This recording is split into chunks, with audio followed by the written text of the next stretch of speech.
dever-lhes ia ser desconhecida. Tal impulso proveniente das profundidades do inconsciente prova que ele se recorda e faz presumir que se trata de coisa conhecida. Então, que se faça uma pesquisa profunda dentro de si mesmo, mas não no inconsciente inferior ou subconsciente, que contém os produtos dos mais baixos planos evolutivos em direção ao as, percorridos no retorno, porém além deles e mais em profundidade, isto é, no inconsciente superior ou superconsciente. Isto no sentido de ali procurar as bem longínquas reminiscências de outro tipo de existência no altíssimo nível evolutivo do S, as que este tenta fazer reaparecer em forma de pressentimento do maior futuro que nos espera. Religião e espiritualidade vêm a ser, então, um ato de profunda autoanálise psicológica que investe sobretudo no superconsciente. Assim, elas significam um trabalho de alta intelectualidade, e é neste sentido que aqui as apresentamos. Elas assumem um caráter mais racional e positivo, o que as torna mais acessíveis e aceitáveis pela ciência. Quanto mais o ser evolui, tanto mais ele reencontra estas realidades profundas e se liberta das ilusórias do mundo. O ser humano é uma reprodução em escala microcósmica do grande modelo macrocósmico do organismo universal. O nosso espírito eterno está dentro de nosso corpo sujeito a contínuo metabolismo, como o S é imutável no íntimo do as, submetido a transformismo constante. Depois destas explicações podemos compreender o significado daquelas palavras: sabe que eu sou Deus. Sou Deus dentro de ti. E permanece calmo quer dizer, faz o silêncio, porque a voz interior é sutil e difícil de ouvir. Isola-te, portanto, dos rumores do mundo que te percutem do exterior e aguça o ouvido para ouvir esta outra voz. O homem ainda ignora o universo interior, que é tão vasto quanto o exterior, do qual não conhece os confins. Há outro fato que justifica e confirma aquelas palavras. E que São Paulo, primeira carta aos Coríntios, 3:16, diz: não sabeis vós que sois o templo de Deus e que o Espírito Santo habita em vós. Idem 6:19, não sabeis vós que o vosso corpo é o templo do Espírito Santo que está em vós. São Lucas, no seu Evangelho, acrescenta, 17:21, o reino de Deus está dentro de vós. Então, se esta é a realidade, como impedir que ela às vezes aflore e que alguém se dê conta da sua existência? Perguntamo-nos se tudo isso pode ser entendido como o desejo de tomar uma atitude orgulhosa de superioridade. É certo que, neste caso, se trata de um crescimento, que, naturalmente, não pode deixar de abrir uma distância.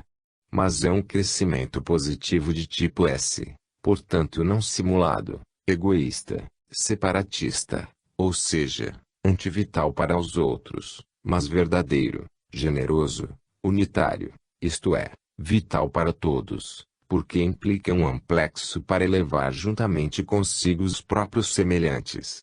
De tal crescimento a sociedade não poderá sentir senão vantagem à humanidade, toda inclinada para conquistas do mundo exterior, tem necessidade de quem se dedique à obtenção dos ilimitados continentes do espírito. O ateísmo é simples miopia mental. As construções mitológicas das religiões ameaçam não se manterem mais. Para que elas possam sobreviver é necessário saber ver com outra mente as profundas verdades que elas contêm. O homem, como qualquer molécula do todo, traz dentro de si, impressos na sua própria natureza, os sinais do todo, isto é, a sua estrutura bipolar. Sabemos que o dualismo, que está na base da estrutura de nosso universo, é derivado da revolta que despedaçou em duas a originária unidade do S. Porque o homem se encontra em um todo bipolar, ele pode avançar por evolução e retroceder por involução, elevando-se espiritualmente, pode projetar-se em direção ao S, como, seguindo seus baixos instintos, inclinar-se para o as. A função da evolução é justamente levar da cisão dualista à unificação de tudo em Deus, através de progressiva reaproximação que tende a encurtar as distâncias entre criatura e Criador. E, quanto mais elas diminuem, tanto mais se podem ouvir e compreender aquelas palavras: sabe que eu sou Deus. Sou Deus dentro de ti. A altura da evolução não é espacial. O alto é o anjo, o baixo é a besta. A ascensão se realiza transformando neste sentido a própria personalidade. Na Terra vemos os dois polos flanqueados em expressões paralelas. Nos velhos castelos e cidades as duas realidades encontravam-se vizinhas. Havia as muralhas, os fossos para se defenderem e fazer a guerra e a igreja para falar com Deus. Em escala maior, temos o Estado e a igreja, o primeiro representando a terra, isto é, a realidade da vida, a segunda simbolizando o céu, ou seja, o ideal.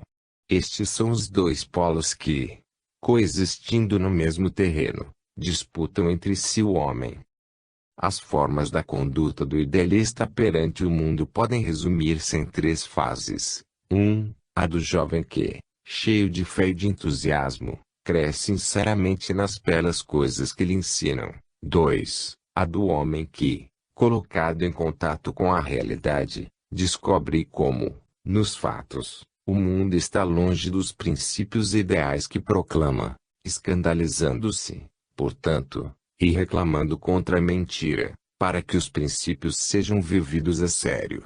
3. Aquela em que se compreende a inutilidade dessa boa vontade, desse esforço honesto que o mundo considera como agressividade contra a qual reage, porque os acomodados não querem ser perturbados. Assim, resolve-se aquela boa vontade recaindo na luta geral pela vida. Então, o homem honesto termina separando-se do mundo, do destino drástico e de se pôr no seu caminho para ir viver em ambientes superiores, longe da terra. Quando se chegou a esta fase final, não se perde mais tempo em fazer o trabalho negativo de condenar o mundo, tanto mais que, se devesse fazer o livro das acusações, não bastaria 1 milhão de páginas. Trabalha-se em outro sentido, para se desprender de baixo, afastando-se da terra. No final da vida, isto é lícito, quando o trabalho a executar foi devidamente cumprido. A libertação está na superação. Quanto mais se estiver vizinho do S, tanto mais se tem a sensação com segurança de ser indestrutível e impossível uma anulação. A imortalidade com evolução não pode levar senão para uma maior felicidade. Que se pode desejar mais? Apenas por ignorância de primitivo pode-se acreditar que cair na inconsciência seja tombar no vazio, só porque lhe há nada como sensação de vida. Isto é natural para quem confunde o existir com a percepção do existir, erro em que caem os extrovertidos, que vivem da vida dos sentidos. Para eles a inconsciência é o nada. Mas não há razão para que o existir não deva ser sujeito ao dualismo, em que tudo se encontra cindido em nosso universo. É assim que esse existir pode oscilar do estado de consciente ao de inconsciente e ao contrário, dado que estes são os seus dois polos, positivo e negativo. E é absurdo admitir, porque um fato ou fenômeno entra na sua fase negativa, que ele deva cessar de existir. Evidentemente, trata-se de um erro de percepção, que a lógica descobre e elimina. Com este conhecimento do fenômeno voa ao encontro da morte. Não se trata de fé ou de esperança, mas de convicção racional e de segurança positiva. A voz de tudo isso que existe me grita que nada pode ser anulado como verdadeira morte. Vejo-a, assim, avizinhar-se para me abrir as portas de uma vida maior. Não a sinto como negação, porém como uma mais potente afirmação.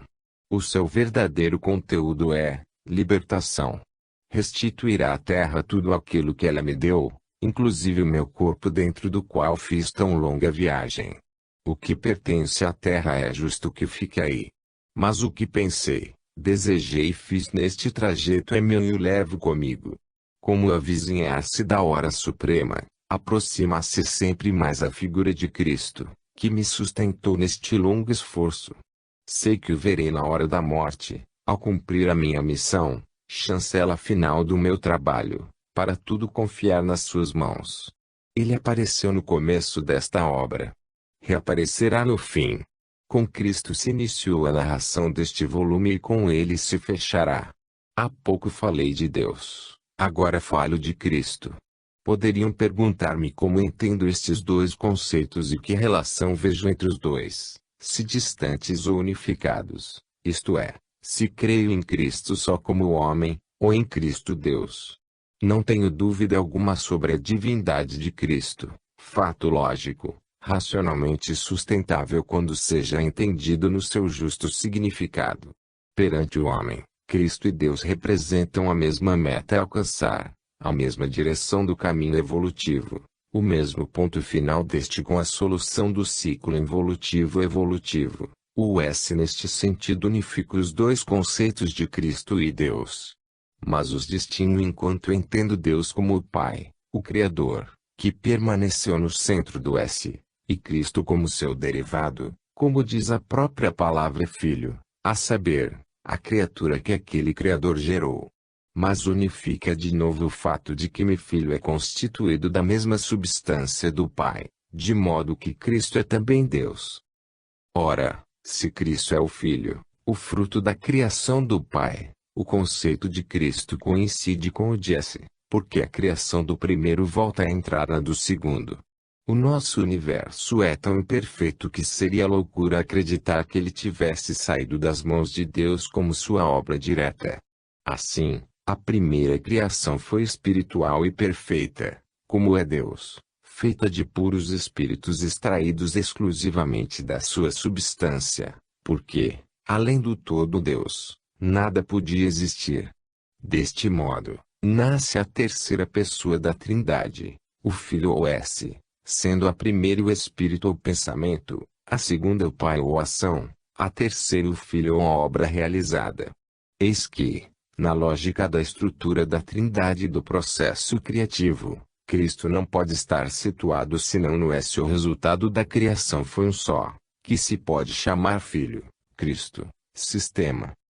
Tudo isso é Deus, porque construído com a divina substância do Criador e dela é constituído. O S representa a substância do Pai, transformando-se, com a criação do indiferenciado, em organismo ou unidade coletiva, composta de muitos elementos, que formam aquele organismo, o S, do qual o Pai ficou como centro, como nosso espírito está no cerne de nosso organismo. Se pudesse fazer uma comparação demasiado grosseira, poder-se-ia dizer que, na encarnação de Cristo na Terra, sucedeu como se Deus tivesse deixado que uma célula do seu corpo se destacasse dele para fundir-se com a nossa carne e, assim, agir em nosso mundo. Aqui desponta outra diferença.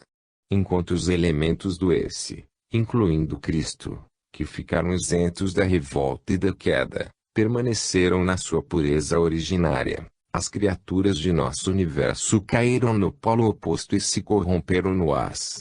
Eis o que nos distingue e nos separa de Cristo. Ele permaneceu verdadeiramente Deus, porque a substância do Pai que o constitui ficou íntegra como no momento da criação, idêntica àquela da qual derivou.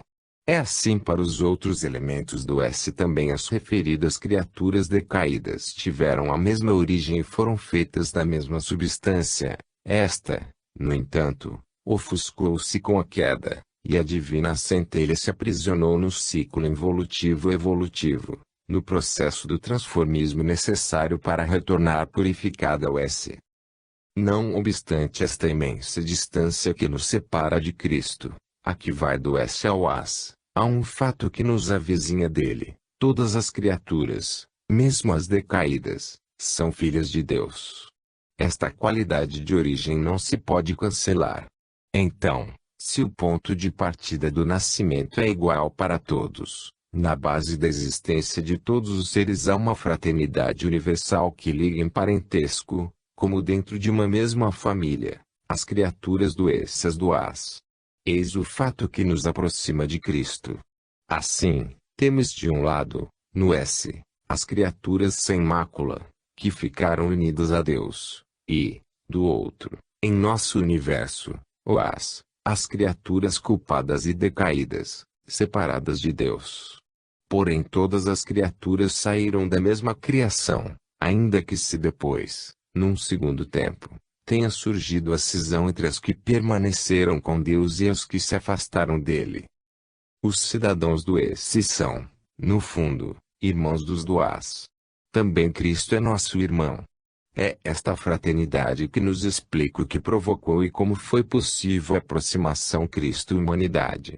Foi assim que a presença ou imanência de Deus se pôde realizar de modo tangível em nosso mundo, como a descida nós de um dos irmãos não decaídos. A sua função ou missão, como no caso de Cristo, consiste em descer nas várias humanidades dos decaídos, cada vez para um tipo diverso de trabalho, como seja de poder, de inteligência ou de amor, mas sempre para funcionar como ponte entre as criaturas decaídas e o Pai, mantendo, assim, o contato sensível e incitando a solução do separatismo com o regresso do S, através da evolução redentora. Eis como entendo Cristo, como um grande irmão que nos salva, fazendo-nos voltar a subir ao S e reconduzindo-nos a Deus. Falei de diversos tipos de trabalho. Isto é possível, porque, sendo o S um organismo, ele resulta composto de elementos especializados em várias funções complementares, integrando-se reciprocamente. É assim que, através das diversas criaturas do S, Deus pode realizar-se assumindo inúmeras formas de manifestação, nas diversas humanidades dos decaídos, empenhado com evolução no caminho do retorno ao S. Para mim Cristo representa o ser ideal, o modelo que a evolução me apresenta e propõe que se realize no retorno ao S. Poderei dizer, é o meu tipo, como para outros indivíduos existem outros padrões, adaptados cada um ao próprio temperamento e especialização pessoal. Estes modelos não são abstrações fora da realidade. São criaturas de Deus que existem de verdade, mesmo que apenas espiritualmente, e são cidadãos do S. O impulso evolutivo em direção ao S leva o indivíduo a avizinhar-se sempre mais do seu próprio paradigma. Isto até porque a evolução é um processo de unificação. A vida maior que nos espera não é mais a do separado, mas a do unificado. Transforma-se, então, a visão da vida e se opera como uma transfiguração. A medida fechada de nosso pequeno eu, para nós tão grande, dentro da qual vivemos, torna-se um tipo de existência restrita, como se fora um cárcere, isolada do pulsar imenso da vida toda do organismo universal. Quanto mais se evolui, tanto mais se sente que todos os seres são verdadeiramente irmãos. Em nosso baixo nível, as outras formas de vida são nossas inimigas, porque estamos do lado do as, onde domina o egoísmo que divide e a luta entre rivais. Mas, em plano evolutivo mais alto, em direção ao S, prevalece a unificação, pelo que aquelas outras formas de vida são nossas amigas e nos ajudam a viver. E, quanto mais se sobe, no sentido da amplitude desta união em amor recíproco, tanto maior e mais bela se faz a vida. Quando se é lançado nesta direção, a morte vem a ser libertação do estágio inferior da vida terrena, de tipo anti-unitário, libertação de uma existência de prisioneiros do separatismo. Entra-se, então, na vida maior que se espraia no amor universal. Esta não é mais um viver como fragmento da humanidade despedaçada, mas representa o existir unificado como elementos conscientes da organicidade do todo. 18. Libertação. Encontro-me em plena solidão, numa praia deserta. O mundo, as suas imagens e as suas coisas, tudo está longínquo e nem o eco dos seus rumores, problemas e paixões atinge este imenso silêncio. Como o céu, a planície e o mar são infinitos, também aqui os pensamentos se tornam sem limites. Neste lugar tudo é tão simples e grandioso que parece ter acabado de sair das mãos de Deus. A laboriosa cisão do dualismo, a luta entre contrários, de que é feita a vida, procuram aqui pacificar-se para se desvanecerem na unificação suprema de todas as coisas em Deus. Aqui existo fora dos confins do espaço e do tempo, porque, no céu, na planície, no mar, não há pontos de referência, e os dias correm iguais, sem medida. Sinto-me fora das dimensões terrestres. Não adianta caminhar, porque o deserto é sempre igual, sob o mesmo céu, em frente do mesmo mar. O movimento tem relação com o limite. No espaço e tempo infinitos, a velocidade nada modifica, anulando-se no vazio. Por falta de um ponto de referência, não havendo ponto de partida ou de chegada, toda velocidade é inútil. Mesmo o correr do tempo nada muda, porque espaço e tempo não faltam. Acima de todos esses infinitos, do céu, do deserto, do mar, do tempo, o de Deus o contempla, imóvel, ao se fundirem nele. Esta é uma atmosfera diferente que respiro, outro ambiente em que penetro, outra dimensão em que existo. Superei os limites do plano físico, a barreira da forma, das ilusões, das aparências. Sou apenas um pensamento que observa aquele que se encontra em tudo o que existe. Uma força me arrastou para fora das dimensões terrestres, na vibrante imutabilidade do absoluto. Vivo em uma casinha humilde onde a vida, tormentosamente complicada pela civilização das metrópoles, se tornou simples e calma. Assim, o espírito se liberta de tantas necessidades materiais artificiosas e pode viver a sua vida maior em contato com as coisas eternas. Surpreende sentir o pouco de que necessitamos. E que particular sabor tudo adquire quando representa o produto da bondade, da sinceridade e do amor. Então, a pobreza se torna a riqueza, enquanto a avareza e o egoísmo transformam a riqueza em pobreza. No meio da pobreza dessa riqueza o espírito se atrofia, se envenena e morre. É no meio da riqueza daquela pobreza que o espírito se expande, vive e triunfa. Pela lei da compensação, para alcançar e possuir o que se encontra mais no alto, é necessário libertar-se do que está embaixo. É no meio da riqueza espiritual dessa pobreza material que agora vivo como um grande senhor. É neste vazio das coisas terrenas que atinjo a plenitude das coisas do céu. Quanto mais me afasto do que é humano, tanto mais me avizinho das coisas divinas. Delas se enche esta imensidade deserta, para que se abram as portas do céu e apareçam as grandes visões. Elas constituem já uma aproximação, um antecipar-se da libertação, tentativa e ensaio de uma vida maior que me espera. Nesta paz infinita se vai formando pouco a pouco a grande corrente que se agiganta e se torna poderosa. Toma-me, absorve-me em seu seio, depois me envolve como num turbilhão e me arrasta consigo para longe. Para onde? Não sei.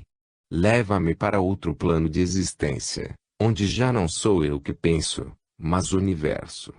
E a sua vida que pensa dentro de mim, porque não existo mais como eu separado, que vive e pensa isoladamente, mas sou eu unido ao todo. Um elemento que vive e pensa como um momento da vida e do pensamento do existir universal. Encontramo-nos, então, verdadeiramente fora do mundo, para além dos seus limites e das suas dimensões. É uma imersão, fora do espaço e do tempo, no infinito. Não tenho mais consciência do que deixei para trás. Sinto apenas o que me espera na frente, uma vertigem de vida nova e imensa para a qual me precipito. Eis-me ressuscitado mais no alto, transformado em outro ser, perdido numa dilatação sem limites, na vibrante mobilidade do absoluto. Eis que a solidão deste deserto, do céu e do mar se enchem de vida. Na noite profunda vejo uma luz imensa e a ela me entrego. Leva-me para fora do mundo, onde a visão se torna real, clara, perceptível com novos sentidos. Contemplo extasiado.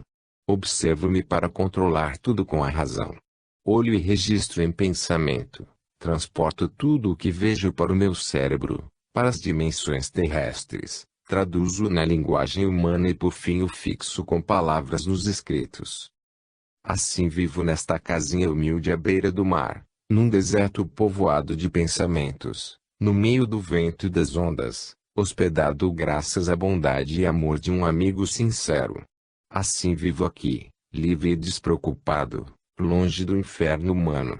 Passo as noites escrevendo, ocupando-me de Cristo, como o sinto ao meu lado. Ele me está olhando, e eu leio nos seus olhos o pensamento de Deus. Quando não me é mais possível encontrar palavras para dizer o que sinto, dominado pela emoção e pela alegria, deixo cair a pena e choro. Para o meu trabalho, e, sob o olhar de Cristo, o livro continua a escrever-se, sem palavras, na minha alma e no meu destino. Fim.